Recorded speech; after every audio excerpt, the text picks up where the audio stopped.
Ini berita soal olahraga. Indonesia U17 membuka Piala Asia 2025 dengan kemenangan. Di grup C, tim asuhan Nova Arianto berhasil menundukkan tim kuat Korea Selatan 1-0. Di laga selanjutnya, Garuda Nusantara akan melawan Yaman U17 7 April mendatang. Bertanding di Stadion Prince Abdullah Al Faisal, Jeddah, Taeguk Warrior muda mendominasi serangan sejak kick-off. Di menit 12 hampir saja Garuda Nusantara kebobolan andai tembakan Kim Ye-gon tak membentur mistar gawang.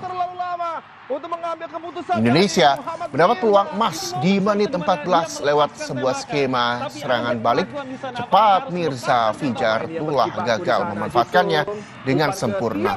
Skor 0-0 bertahan hingga rehat.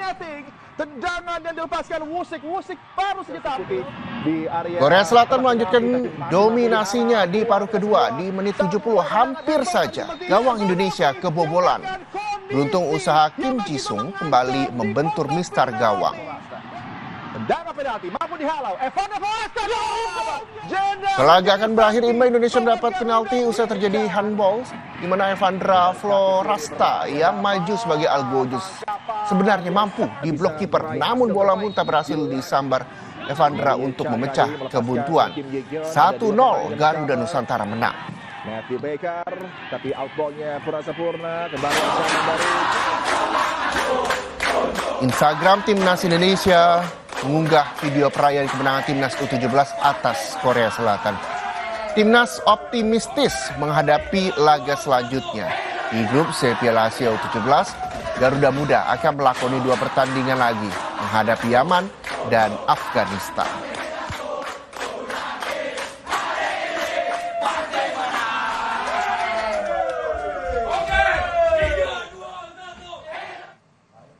Kita ke berita mancanegara. Saudara, Mahkamah Konstitusi Korea Selatan resmi memutuskan pemakzulan Presiden Yoon Suk Yeol imbas penerapan status darurat militer pada 3 Desember 2024.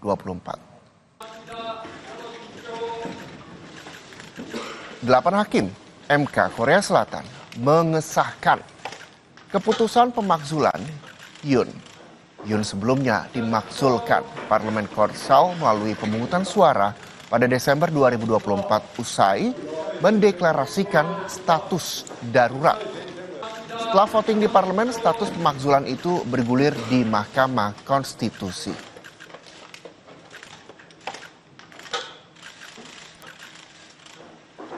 아울러 주권자인 국민 여러분의 뜻을 받들어 헌법과 법률에 따라 다음 정부가 차질 없이 출범할 수 있도록 자기 대통령 선거 관리에 최선을 다하겠습니다. Kita harus jeda sejenak, saudara. Sapa Indonesia Akhir Pekan masih akan kembali dengan sejumlah berita menarik untuk Anda. Ini salah satu kisah cinta yang melekat di hati masyarakat Indonesia. Hingga saat ini adalah kisah cinta Habibie dan Ainun. Kami akan mengajak Anda lebih mengenal B.J. Habibie dan kisahnya melalui Museum Habibie dan Ainun. Usai jeda di Sapa Indonesia Akhir Pekan. Dipastikan Anda menyaksikannya sesaat lagi.